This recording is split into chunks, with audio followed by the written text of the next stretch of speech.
Oke kawan-kawan semua, selamat bergabung kembali di diskusi Jelajah Imajinasi Marcel Marceau. Kita lanjutkan di sesi. Halo Mang Arya, ada Mang Arya tuh. Iya, Mang Arya mungkin mau bertanya tentang Marcel Marceau. Silahkan. Ada juga Kang Ebi Langkung baru bergabung, selamat datang. Gi, bisa diceritakan nggak Gi, gimana jadi tentang imajinasi gitu kan? Imajinasi ini kan luas sebenarnya, bagi gua nggak ada batas gitu kan. Selama hidupnya kayak gimana sih? Nggak, dia emang nggak ngartis lagi. Yang harus apa diliput media gitu atau gimana? Ya. Dia enggak ya? Enggak, cuman dia memang punya tim yang solid, manajemen yang bagus dan tim yang solid. Gitu. Dia punya orang wardrobe, orang kostum. Gitu. Dia punya road manager ibaratnya, atau orang yang udah mempersiapkan dia harus pentas gimana, dia harus bagaimana. Nah itu udah proper gitu. Di zaman itu udah proper, men. Itu tahun berapa tuh? 80-an kayaknya. Nah, Udah 60-an? 80-an dia udah proper. Oh. Makanya dia bisa tur ke beberapa negara gitu. Ya. Dan dia juga ya sebagai, dia kan udah diakui sebagai pejuang ya, dapat bintang tanda jasa dari Perancis, otomatis kan naonnya ada semacam founding lah, ada semacam sponsor tetap gitunya untuk menyebarkan pantomime dia gitu kan ke berbagai negara. Iya. Nah, terus lu kan sangat terinspirasi sekali gitunya. Marcel Marceau menjadi spirit buat dunia pantomime lu gitu kan. Iya. Sejauh mau sampai kapan sih lu berpantomim?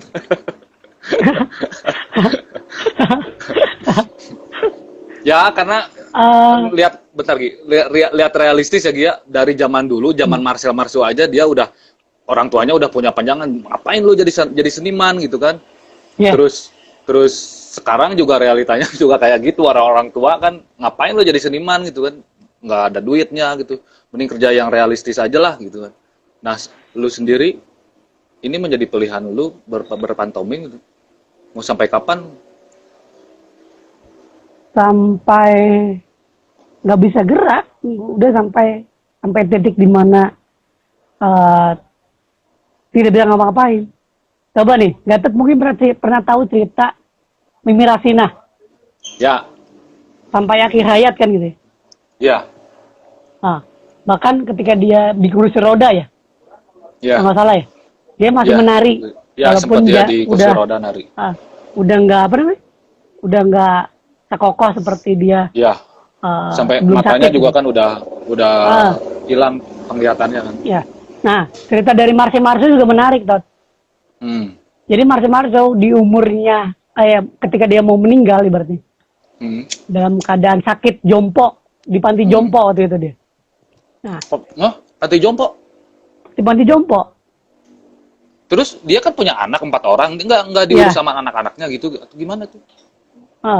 Jadi mungkin ini jadi kebudayaan mereka ya, kebudayaan di luar. Ketika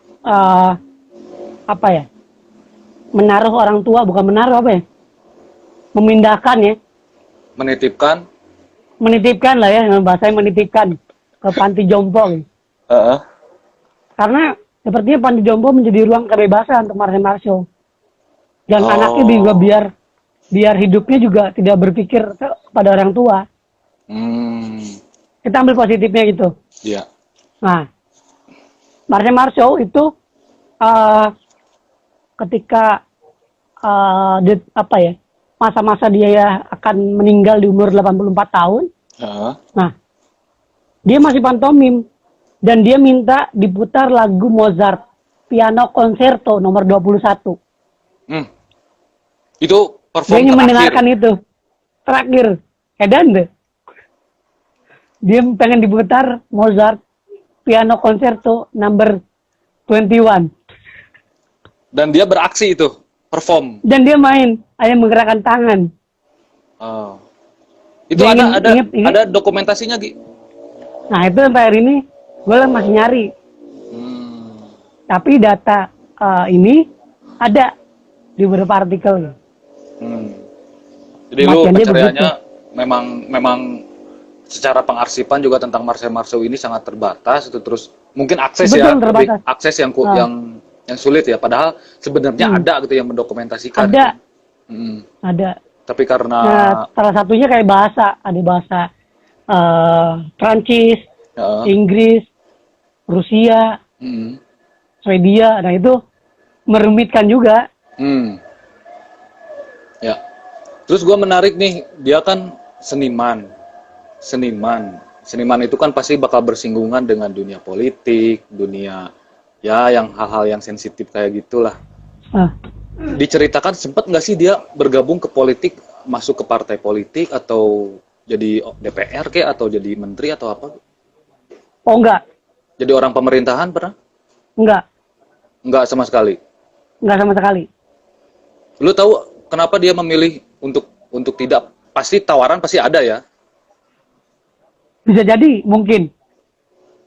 Nah, makanya dia memilih untuk bikin sekolah, kemudian mengajar di sekolahnya.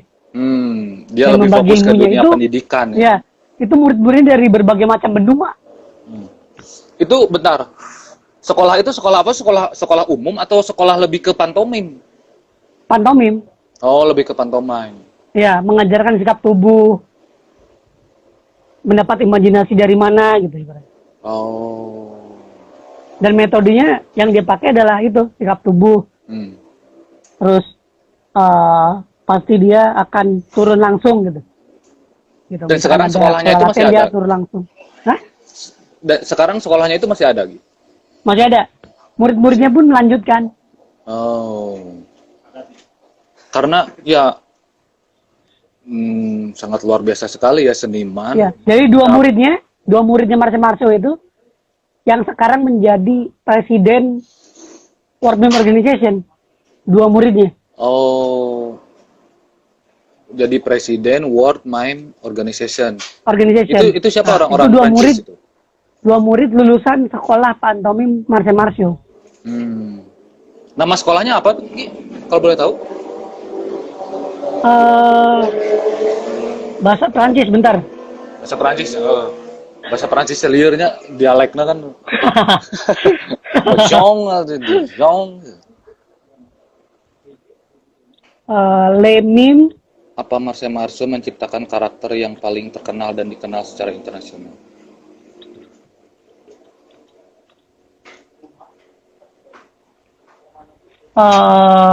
Sekolahnya itu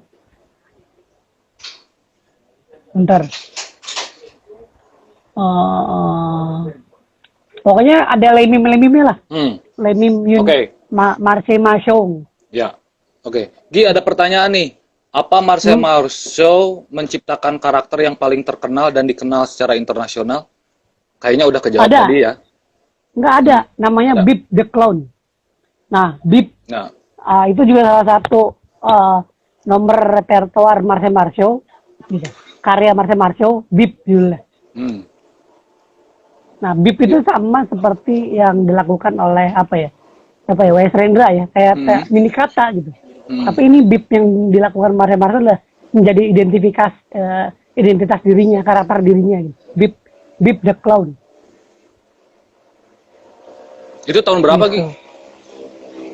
Wah itu Bip the Clown. Ini karakter Marcel Marceau, Bip the Clown ini. Bip the Clown itu sekitar tahun berapa ya? 40-an ya itu. 40. Berarti masih zaman Perang Dunia Kedua itu. Dia udah nyiptain karakter itu. Pokoknya itu yang terkenal dan akhirnya dikenal oleh seluruh dunia. Bip the Clown, Bip the Clown, Marcel Marceau. Oke. Terus kembali ke pantomim, perjalanan kisah pantomim di Indonesia.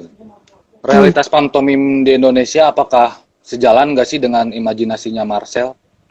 Atau masih sebatas hiburan doang? Ya. Yang pertama masih sebatas hiburan. Pertama masih sebatas hiburan. Ya. Terus? Nah, terus akhirnya bersifat narasi. Kedua bersifat narasi. Dan selalu memakai gaya-gaya cermin. Padahal perkembangan dan kemajuan zaman itu banyak dipengaruhi kan gitu. Ya.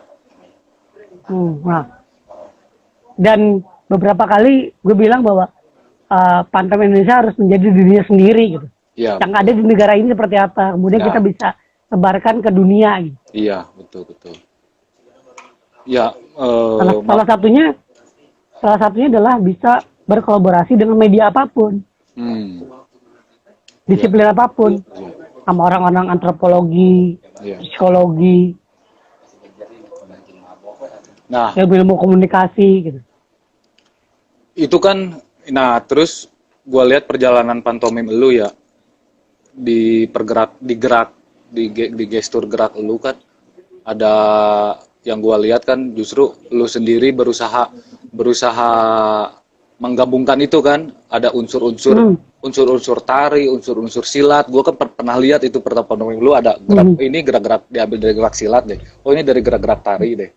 Nah itu juga salah satu inspirasi juga dari Marcel Marceau tuh, yang akhirnya jadi karakter lu sendiri gitu di pantomim dunia itu. Gua nggak ngomongin lagi Indonesia, ini dunia gitu, karena kan gerak-gerak lu langka gitu kan. Iya, maka salah satu itu. Jadi salah satunya itu. Gue juga kan sebelum melakukan itu kan juga melihat Marcel Marceau seperti apa gitu. Karena ibaratnya kita tidak jauh lah dari para inspirator yang mempengaruhi proses kita gitu kan. Iya. Makanya ibaratnya Marcel Marceau disiplin balet. Indonesia tidak punya balet. Iya. Oke. Coba dengan pencak silat ibaratnya. Ambil dasar-dasar yang tubuh gue mampu. Gue ambil itu. Iya. Gitu. Nah, ada teman-teman yang memaksakan balet, ya mau jadi balet gitu.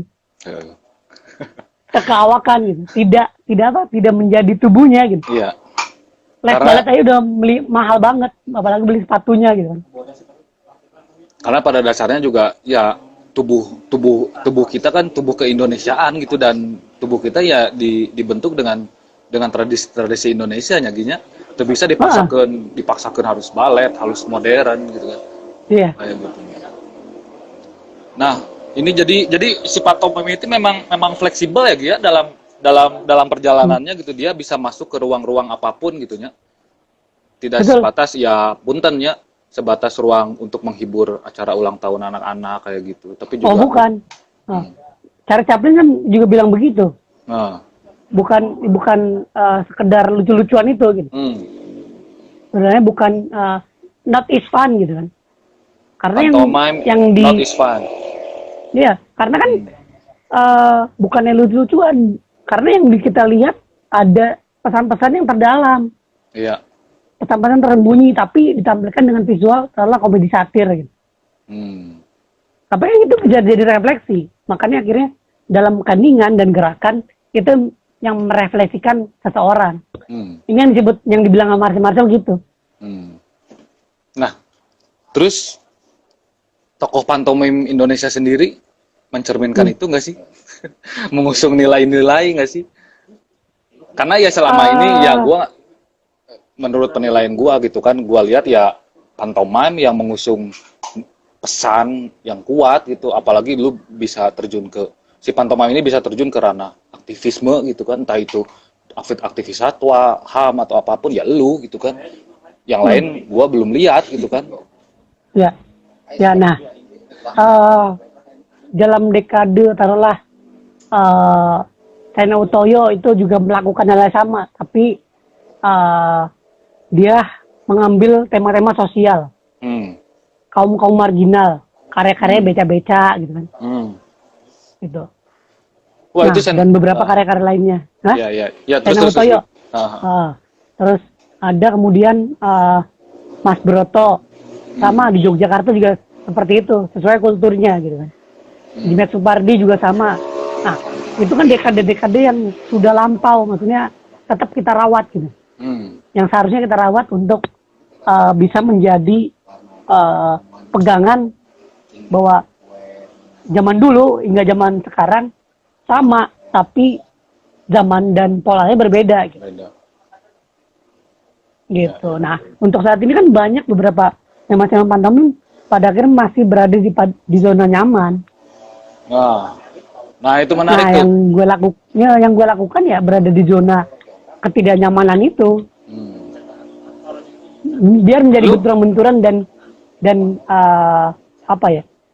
Dan gagasan-gagasan baru dari luar sana gitu. Jadi ketika ibaratnya gini, mungkin Gatot pernah lihat story Instagram atau teks-teks catatan-catatan yang pada akhirnya ini yang nulis narasi ini siapa ya? Ya gua gitu, karena gua mencoba untuk belajar ke literasi itu. Gitu. Karena pelaku seni atau apapun gitu ya perlu juga menuliskan sesuatu gitu. Iya. Buat bukti perjalanan berkesenian juga ya sebenarnya ya, buat artefak seniman itu juga gitu kan. Siapa tahu nanti entah tahun kapan, puluhan tahun lagi ada yang menggali lagi gitu kan. Kalaupun pantomime lu sekarang ini enggak maksudnya bisa dibilang mungkin enggak menarik ya karena isinya terlalu berat kayaknya. Mungkin puluhan tahun kemudian ada yang mencari lu gitu kan. Bahwa ini ada seniman Indonesia, pantomime khususnya berani keluar dari zona nyaman itu, out of the box itu pemikirannya. Gitu. Nah, lu sendiri ada nggak sih yang tokoh-tokoh pantomime yang jadi spirit dalam kehidupan pantomime lu, Gi? Selain Marcel Ada pasti. Nah, itu ada. Charlie Chaplin. Oh, itu yang di luar Charlie Chaplin. Nah, Indonesia sendiri nih. Sena Utoyo.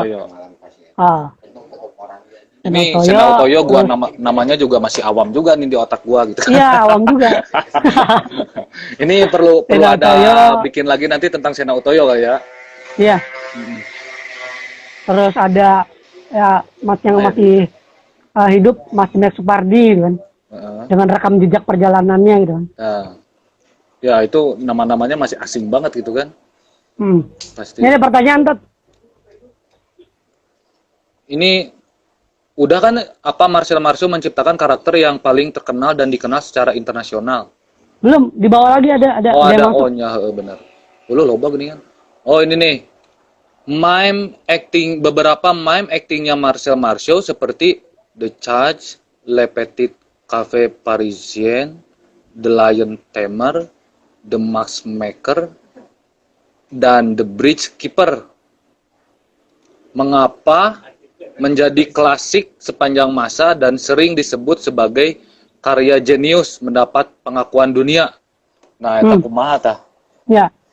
Kurangnya poin salah satunya dalam karya-karya tersebut membicarakan persoalan-persoalan yang ada dalam ruang lingkup beragam gitu. Kayak ibaratnya Le Petit Café Parisien. Dia membicarakan tentang tempat-tempat kafe di Prancis yang selalu menghadirkan nuansa yang berbeda dengan karakter tiap negara. Nah, Marcel Marceau memerankan dua tokoh, menjadi pelayan dan menjadi pengunjung kafe. Nah, ada juga The Lion Tamer. Lion Tamer dia menceritakan sebagai pawang singa. Gitu. Nah, ada The Matchmaker. The Matchmaker dia menceritakan seseorang yang ada dalam film Resisten juga nggak salah. Nah, jadi di The Matchmaker ini menceritakan tentang topeng gitu. Pembuat topeng, seorang membuat topeng, dia menemukan kayak topeng atau tanah liat, kemudian dia bentuk, dia jadi topeng. Kemudian topengnya ini dia ganti-ganti dengan dua karakter, sedih dan senang.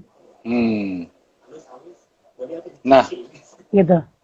Nah, sedih dan senang gitu. Nah, itu yang ada dalam sisi kemanusiaan kita.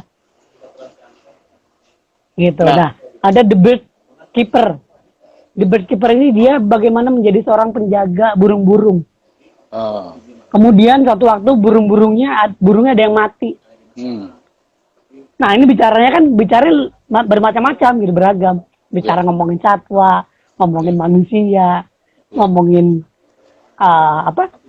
orang-orang yang selalu kehidupan yang nongkrong gitu, gaya-gaya Perancis pada saat itu, sosial Perancis pada saat itu. Mungkin sosial beberapa negara juga pada saat itu seperti itu gitu. Yeah. Perancis era-era abad 18, abad 19 gitu. Oke. Ada pertanyaan lagi nih. Apakah ada perbedaan jenis mime art Marcel Marceau sama Charlie Chaplin? Terus kenapa kayaknya lebih booming Charlie Chaplin daripada Marcel itu sendiri? Itu gimana, Bu? Jadi berbeda ya, karena Marcel Marceau adalah muridnya gitu. Nah, sebenarnya gini tadi itu, ada bahasa kalau di kita, guru kencing berdiri, murid kencing berlari. Ya. Nah, si Charlie Chaplin menyebarkan gaya pantomimnya lewat film. Nah, mediumnya adalah film, karena dia cinta di dunia itu, industri film itu.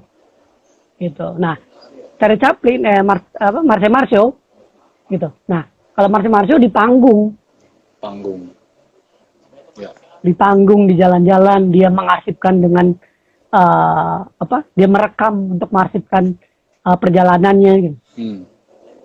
Nah, ini menarik nih, kan. Makanya pada akhirnya Charlie Chaplin lebih kuat karena industri ini yang bekerja gitu. Ya. Ketika industri bekerja, wah itu menyebarkannya masif. Iya. Terus tadi kan gue dengar Charlie Chaplin inspirasinya ada dari penjelajahan tentang kafe-kafe gitu kan, karakter kafe-kafe kayak gimana orang-orangnya semuanya gitu. Terus ada juga tentang pemeliharaan binatang, burung gitu kan. Nah, ini pertunjukannya di mana, itu teh di panggung atau justru dia di kafe itu gitu performnya? Di panggung tanpa properti apapun. Tanpa properti apapun. Terus bisa diceritain lebih lanjut nanti itu. Terus orang-orang nangkepnya ketangkep nggak? Atau ya kembalikan lagi ke penonton gitu? Ketangkep karena kultur pada saat itu begitu gitu. Kafenya gitu, memesan makanan, kemudian menunggu, ngobrol, masuk dapur, mempersiapkan makanan. Ya. Menawarkan pesanannya, ternyata pesanannya tidak bisa dimakan. Entah pada saat itu diceritakan makanannya ini kayak basi atau nggak enak atau keras. Kemudian Marcel Marceau gitu, dia masuk lagi dapur dengan makanan yang sama, dia hitung waktu untuk bisa keluar lagi, dan kemudian dia simpen di meja, pengunjungnya makan dan dia menikmatinya. Padahal itu makanan yang sama. Jadi memang satir gitu, satir. Iya. Jadi memang secara pesan moral yang disampaikan dari gestur geraknya juga udah bisa kebaca gitu ya, udah bisa penonton udah paham gitu kan. Kayak gitu ya. Kirain kan kayak berbeda dengan gue ya yang ditarik kontemporer. Itu kan orang masih bias gitu, iya teh nyeritakeun naon sih gitu kan. Iya teh naon sih belum nggak kebaca gitu. Malahan ada persepsi, ada pendapat masing-masing dalam satu karya aja bisa berapa argumentasi gitu kan. Tapi ini karena perkembangan media ya katanya.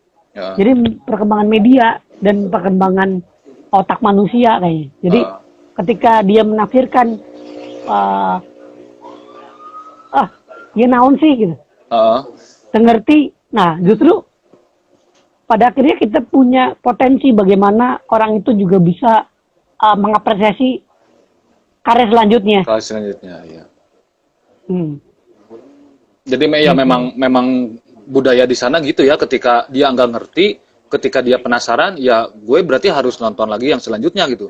Berbeda dengan budaya di kita gitu, ketika nggak ngerti Berbeda. gitu, nggak sesuai gitu. Ketika ada pertunjukan selanjutnya dia nggak mau nonton gitu kan. Paling endingnya salaman, wah keren cuy. Ya, itu yang standar lah di dunia pertunjukan ya. Rek hade, rek Padahal goreng, kalau oke pertunjukan menghargai ya bagus nyekel aja. handphone gitu. Lo ngalamin kayak gitu, Ki? Gua ngalamin. Ngalamin. Cuman kan pada akhirnya balik lagi dari 50 penonton. Ya. Paling yang memperhatikan 15. Ya.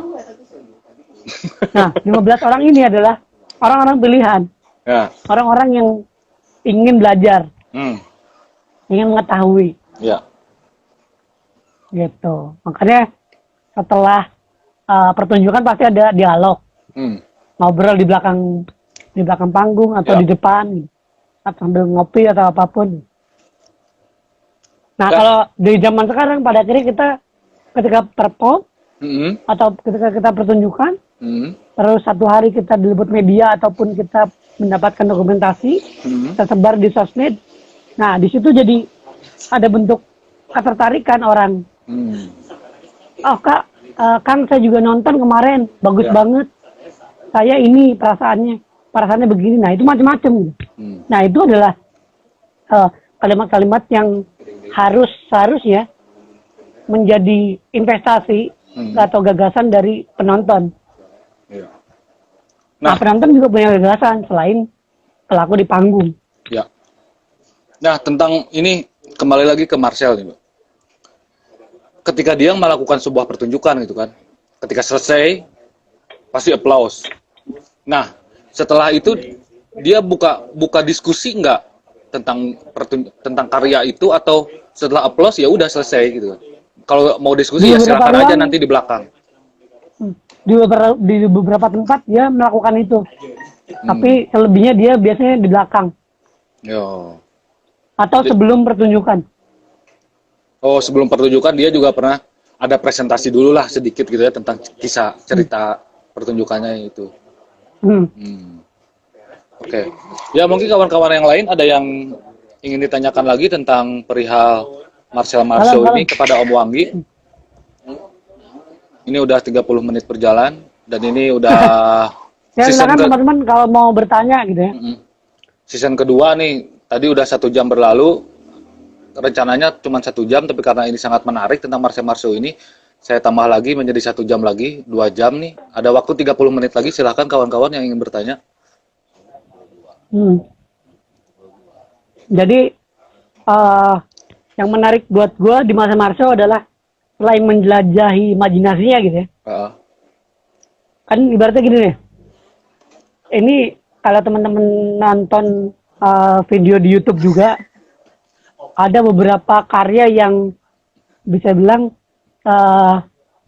akan mengarah pada bentuk yang nggak ngerti gitu.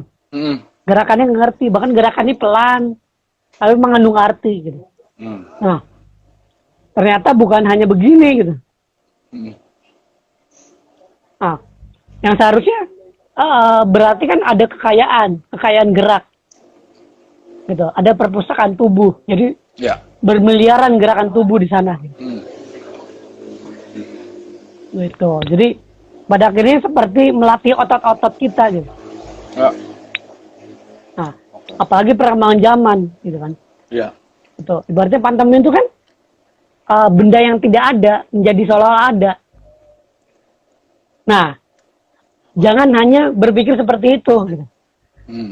Jangan hanya menjadikan benda tidak ada, seolah-olah ada gitu. Tapi harus melampaui itu gitu. Nah, ini salah satunya adalah harus banyak literasi, mencari tahu, bertanya, mengapresiasi.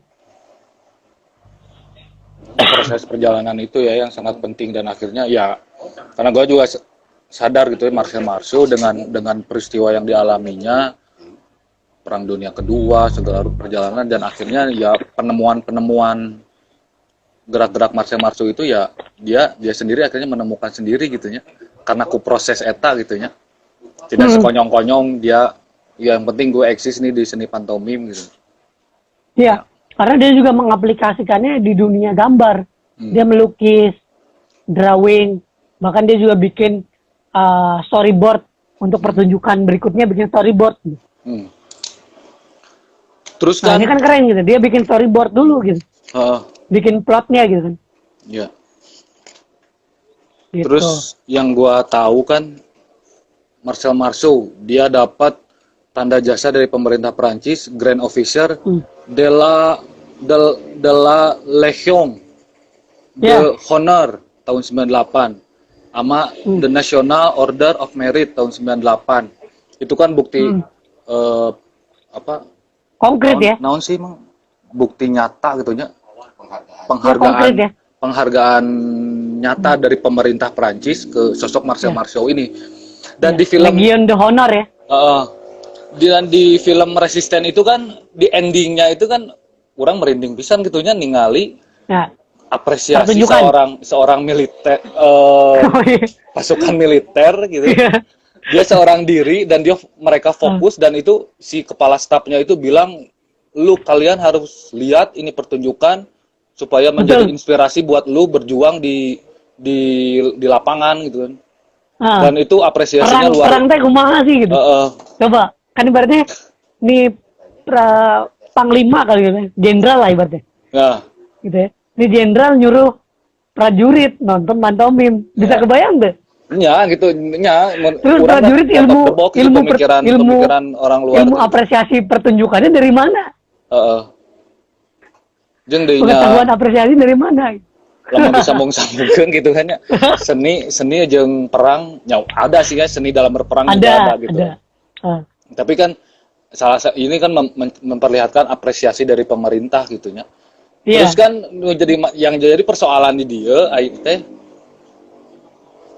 naon apresiasi konteks kekinian nih. Apresiasi pemerintah terhadap seni.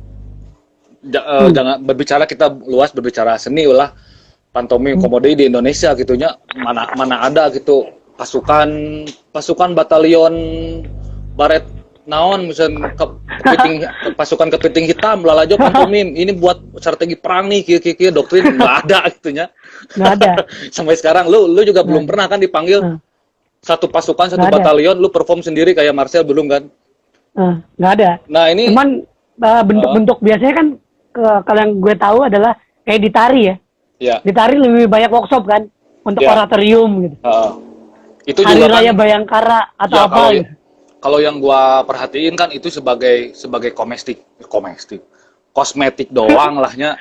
Iya itu. Lain gitu. Bisa menggerakkan nasionalisme gitulah menurut orang mewadukan lah gitunya. Inti nama jangan etama dibayar gitu. Nah ini yang gue bayangin kondisi kayak ibaratnya kondisi gambaran saat seperti itu. Nah terjadi di Indonesia, coba bayangin. Prajurit atau tentara atau apapun lah, militer atau apapun gitu, anggota apapun nonton model semacam di film itu. Ya itu maksud gua gitu kan. Terus kayak Gatot sendiri gitu. Paham nggak apa yang diceritakan Marcel Marceau di ending gitu? Dia memandang apa, kemudian dia tangannya gitu, terus pancaran cahaya gitu.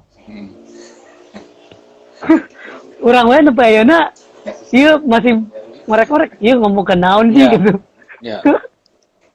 Dan itu gestur yang di film Resisten itu sesuai memang sesuai geraknya sama kayak peristiwa yang aslinya nggak? Sama ya? Sama. Kayak apa ya? Kayak rekonstruksi lah. Iya, rekonstruksi. Ya gitu kan.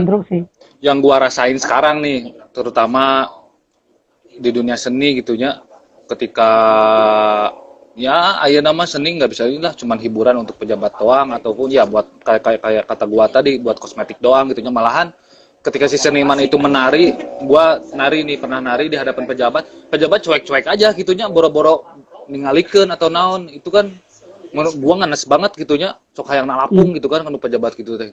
Sementara ketika gua lihat di Resisten ini gila penghargaan nama seni itu tentara gitunya, sosok tentara nu keras berangasan tapi ke seni manehna fokus gitu ya. Dan itu kan faktanya. Fakta. Ya itu yang menurut gua sangat luar biasa itu. Dan ini bisa nggak sih jadi inspirasi nggak sih buat pejabat-pejabat terutama Indonesia? Jika mau bisa nggak? Oke. Perlu. Ya gimana sih tanggapan salah lu? Satunya, film ini kan launching di saat pandemi di 27 Maret. Nah, itu udah mulai ada coronavirus. Makanya filmnya tidak diputar di bioskop, tapi diputar online dan berbayar. Nah, rencana itu gue mencoba untuk kalau tidak ada pandemi ini, mencoba untuk mengajak orang-orang untuk nonton. Dan kita bahas bersama-sama. Ya, nobarnya. Nobar, jadi ibaratnya tetap beli tiket. Gue kerjasama sama bioskop. Setelahnya kita buat ruang kecil untuk ngobrol gitu. Ya. Tapi karena ada di pandemi. TGV kan. Ya. Tapi karena ada pandemi ini, akhirnya ditunda ya, di cancel. Iya, bahkan bioskopnya sendiri bioskop online. Ada sekitar 8 platform bioskop berbayar. 100.000 bayarnya. Tapi progres lu itu tetap pengen dilanjutkan nggak setelah beres pandemi ini nih? Karena kan terutama di Indonesia pandemi masih awam gitu. Yang lu pengen kerjasama sama bioskop, tetap lu nonton film Resisten nih? Oh iya. Entah tahun depan atau kapan? Gitu. Kalau kejar tahun ini masih, itu juga lagi mikirin strateginya bagaimana gitu. Ya. Karena ibaratnya gue nawarin satu film, tapi tetap semua orang membeli tiket. Gitu.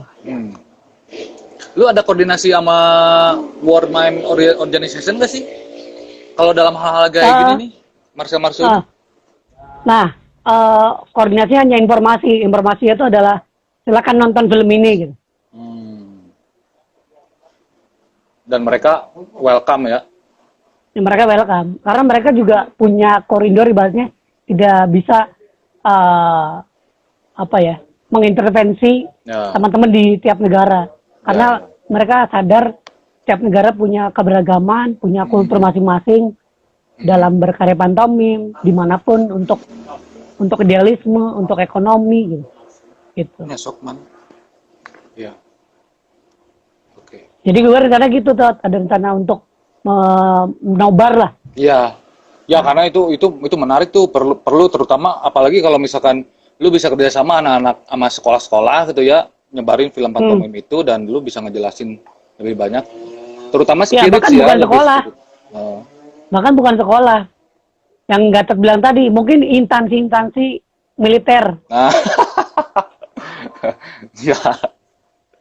Menarik. Karena ini bicara tentang perang dunia. Sikap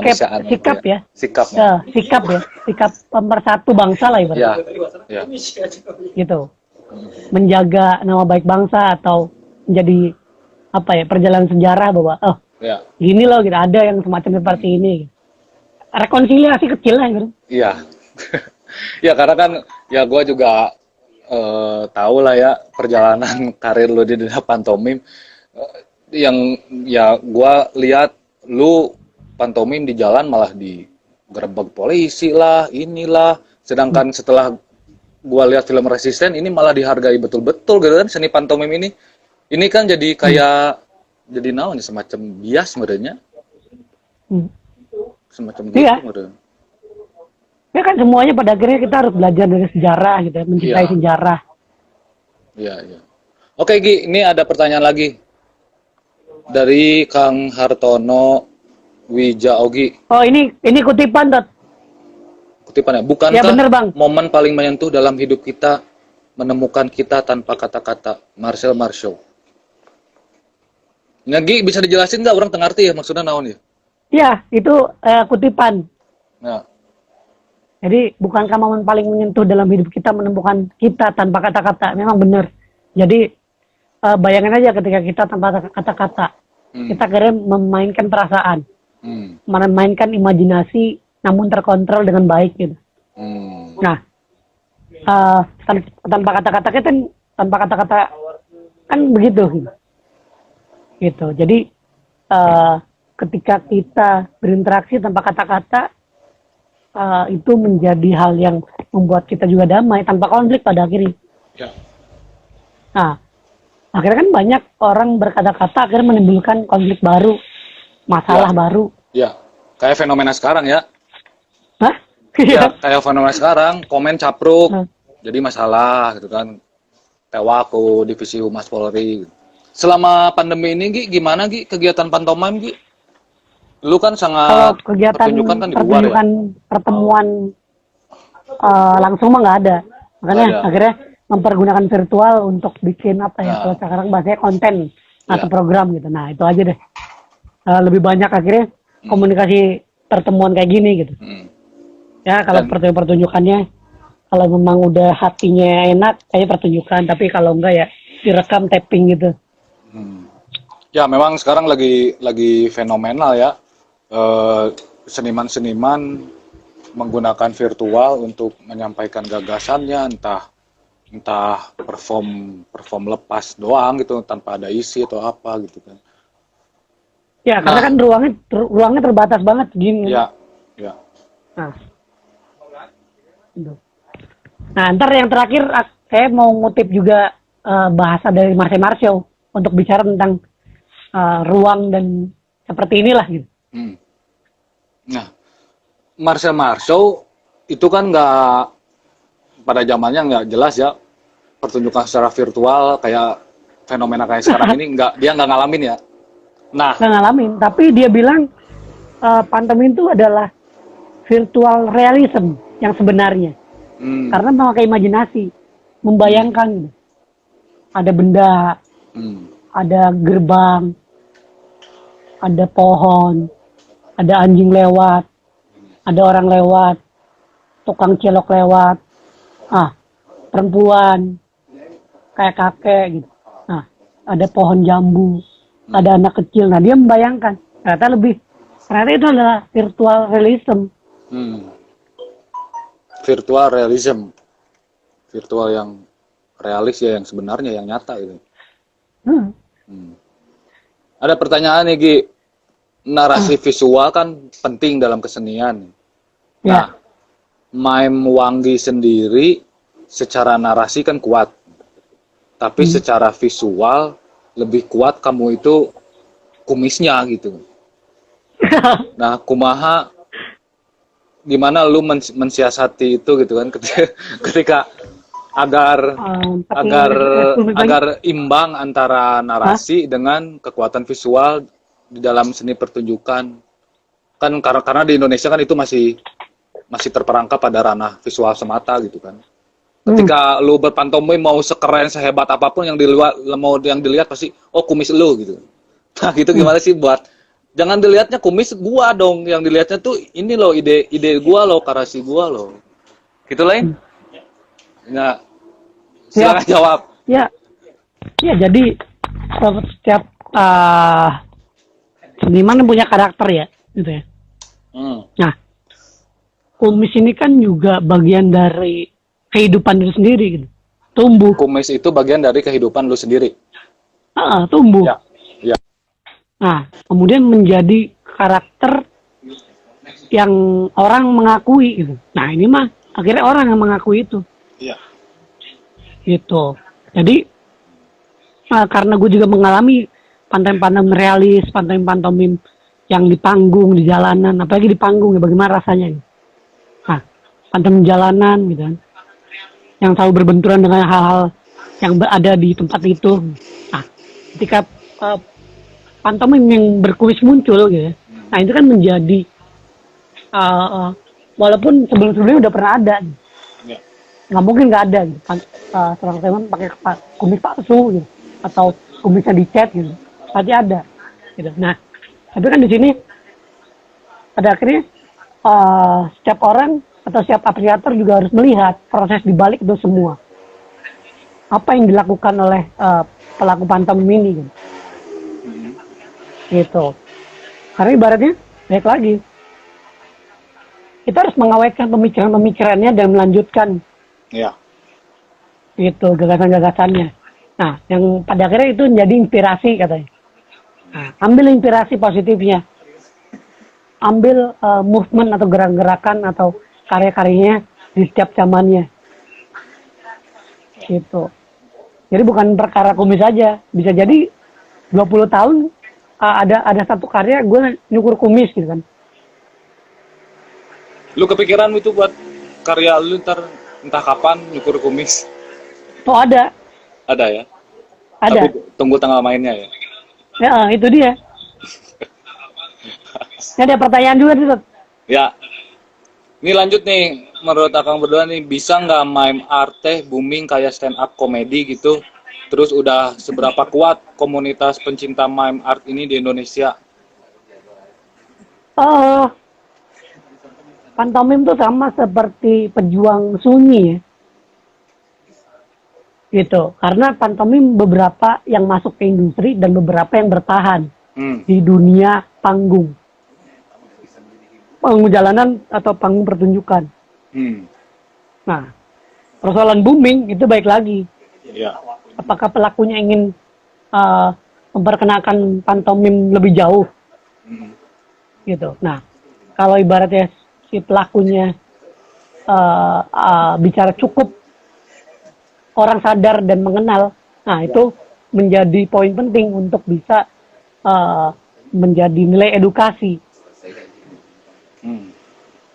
Gitu. Nah, di kita kan pendidikan jelas-jelas apa ya? Sampai hari ini kan pendidikan di kita kan bisa bilang bukan lagi compang-camping, tapi mau dibawa kemana gitu? Ya. Arahnya gitu. Ya. Gitu. Pada akhirnya banyak orang-orang yang tidak percaya pendidikan, sekolah, ngapain sekolah lu masuk sanggar aja deh gitu. Ya. Gitu. Wah, belajarnya sama Agatot aja narima gitu kan. Ya. Gitu.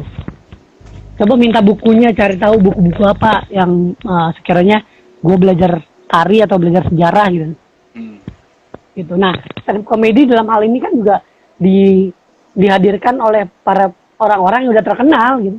Ya. Dan akhirnya nyaman di situ. Ya udah gitu nyaman. Kan Terus, mereka juga punya proyek-proyek yang ditawarkan pada industri. Ya. Gitu. Lu sendiri pernah nggak sih selama lu di pantomim mengisi pantomim lu masuk ke ranah industri gitu, ke ranah hiburan gitu? Pernah nggak? Oh iya jelas. Pernah ya? Kita sebagai pelaku pantomim dengan strategi yang kita miliki, itu juga harus masuk ke dalam ruang industri itu. Tapi dengan sesuai porsi kita, mau seperti apa. Gitu. Ya. Ibaratnya kalau teman-teman di sini yang nonton tahu tentang gua di Mata Najwa, nah itu dia industri. Tapi gue tetap berpegang pada sikap gua membicarakan tentang kesenian. Ya. Dan pantomime di ranah industri ini tidak menjadi titik fokus lu ya, pantomim lu tetap ke ranah aktivisme, pergerakan kayak gitu. Bahkan dia bilang hanya sebagai sempalan doang, sebagai hiburan buat lu doang gitu ya? Iya, sebagai ini aja sih, sebagai apa? Yang nyari duit juga gitu kan, nggak bisa dipungkiri itu. Enggak, jadi jelas kalau ibaratnya kalau emang di sana ada duitnya, namanya juga industri kan gitu. Nah tapi selain itu kita bisa menyebarkan gagasan kita di ruang lebih luas dan mengajak apresiator baru untuk menarik bahwa kamu perlu dong pertunjukan panggung. Iya. Jangan nonton bioskop, jangan nonton TV mulu, hadir di ruang pertunjukan panggung. Iya. Oke Ki, terakhir nih, waktunya udah 53 menit. Terakhir, ada pesan nggak yang ingin disampaikan lu buat generasi muda atau buat orang-orang yang berkarya di dunia pantomime? Pesan lu tentang pantomime ini ke masyarakat, silahkan. Ya. Oh ini ada satu pertanyaan lagi nih. Ada. Jawab dulu ya. Milan Sladek, dari Chaplin, Marcio, Stephen Chow. Di dunia pantomim, mengapa Milan Sladek dan Marcio lebih ke bentuk artistik dan teknik bermain? Ya. Jadi Milan Sladek dan Marcio itu lebih kuat di sana karena Milan Sladek juga terinspirasi dari Marcio. Gitu. Nah, bentuk-bentuk artistik ini adalah bentuk-bentuk penemuan yang dimana melakukan perenungan-perenungan dan kemudian teknis bermainnya itu butuh juga keberanian, karena ibaratnya gini, ada beberapa karya-karya Milan Sladek itu dihadirkan di gereja gitu. Nah, itu juga bentuk-bentuk keberanian gitu, masuk ke gereja. Nah, gue pun mengalami seperti itu. Lu juga mengalami? Di umur gue 30 lebih ini juga mengalami gitu. Ya. Nah, kembali lagi, apa namanya? Bentuk-bentuk artistik atau teknik bermain itu juga harus dikuasai. Teknik bermain, pengayaan bahasa tubuh gitu kan. Nah, apa yang ditemukan? Ibaratnya kita melihat fenomena sosial, kita melihat fenomena digital, nah itu bisa diaplikasikan di bentuk-bentuk artistik dan bisa menyebarkan pesan-pesan yang kita tangkap dari fenomena di luar itu gitu. Karena kan pantomim bukan hanya di satu panggung, tapi juga akan dihidupkan di beberapa tempat-tempat lain. Gitu. Jadi lu juga nggak melulu pertunjukan lu improvisasi, itu nggak melulu improv, udah santai aja lah, improv aja bisa. Iya, enggak. Ceritanya enggak ya. Kayak yang sedang gue kerjakan yang gue kerjakan kan turmim tipis-tipis ini kan tertunda. Nah, turmim tipis-tipis itu membicarakan tentang berbagai hal. Salah satunya adalah lingkungan dan manusia, gitu. Karena mungkin di pelaku katanya seniman punya karya-karya yang bisa membaca masa depan gitu. Tapi kan itu kan kita bukan peramal ya. Iya. Gitu. Kita cuman menerka aja gitu, membayangkan gini. Oke, terakhir Ki. Oh ya, masih ada yang mau ngomong, sok. Waktunya 4 menit lagi. Gimana? Ya, terakhir nih ya, buat teman-teman. Jadi pada poinnya adalah ya kita jangan lelah untuk belajar lah, jangan menyerah untuk belajar apapun. Terus kita harus hadir dan melakukan tindakan bila kita mampu untuk melakukannya. Kehadiran dan mengapresiasi banyak hal. Nah, makanya itu yang akhirnya kita bisa terhubung dengan satu sama lain, berjejaring lebih luas lagi. Nah, gue mengutip dari Marsio gitu. Ini terakhir nih. Berkomunikasi melalui keheningan adalah penghubung antara pikiran manusia. Gitu aja sih. Itu Marsio bilang begitu. Oke, Ki. Oke, Gatot. Sangat menarik sekali nih ya, sampai 2 jam nih. Yang pertama gua jadi awal-awal kan cerita sendiri ke lu. Ini gua pertanyaannya apa aja nih ya, tapi setelah ngeguluyur kieu mah nya kala luarnya gitunya. Sampai 2 jam gitu kan, nggak kerasa gitu. Ya, seperti teman-teman Lokra ya. Teman-teman Lokra juga kan merawat sejarah Indonesia gitu kan. Gitu. Kita harus belajar itu gitu. Ya. Gitu. Membekukan kali ya. Ya. Oke, Ki. Obrolan nggak akan beres sampai sini ya. Nanti kita akan beres. Entah di luar kita ngobrol lagi lebih dalam lagi tentang Marsio atau tentang pantomim dan tokoh-tokoh lainnya juga gitu. Tapi karena memang ruang di sini sangat membatasi, kita sekian dulu ya, Gi. Tapi nanti kita bikin lagi ya tentang siapa, Pasena Utoyo, itu menarik tuh. Iya, boleh. Ya. Thank you banyak ya, Gi. Udah bersedia ngobrol di sini selama 2 jam. Ya, teman-teman juga terima kasih yang udah hadir. Ya, kawan-kawan yang lain juga terima kasih sudah bergabung mendengarkan obrolan kami selama 2 jam. Semoga ada manfaatnya buat kawan-kawan semua. Dan juga bisa menginspirasi juga nih perjalanan Marsio dan juga perjalanan Om Wanggihut ini gitu kan, di dunia pantomime. Selamat Idul Fitri, Gi, dan kawan-kawan semua. Ya. Mohon maaf lahir batin buat semuanya. Dari kelompok anak rakyat. Sama Bang Hartono. Kalau ada postingan-postingan yang ya agak-agak kurang enak atau itu mohon dimaafkan. Dan juga semoga sehat selalu di masa pandemi ini. Kawan-kawan semua bisa terus berkreativitas, bisa terus beraktivitas. Jangan patah semangat karena ruang yang terbatas. Terus berkarya. Dan gua ngutip terakhir. Berimajinasi, Dot. Dan terus Dan berimajinasi. Ya. Karena ketika kita berimajinasi itu menghidupkan juga. Ya, betul. Mungkin imajinasinya akan direalisasikan setelah pandemi. Ya. Untuk menutup obrolan hari ini, gua kutip statement dari Marcel Marceau yang dibacain sama Wangi tadi. Jangan mempercayai orang tua sebelum mempercayai diri sendiri. Oke, terima kasih semuanya. Sekali lagi selamat Idul Fitri, mohon maaf lahir dan batin. Mohon maaf lahir dan Sampai batin. jumpa di obrolan selanjutnya besok jam 4 sore. Oke, terima kasih Bang Wangi. Sukses. Sukses ya, sehat-sehat terus. Salam buat Mang Bebeng. Siap. Salam Mang Bebeng, Mang Uno, salam. Oke. Thank you, Gi.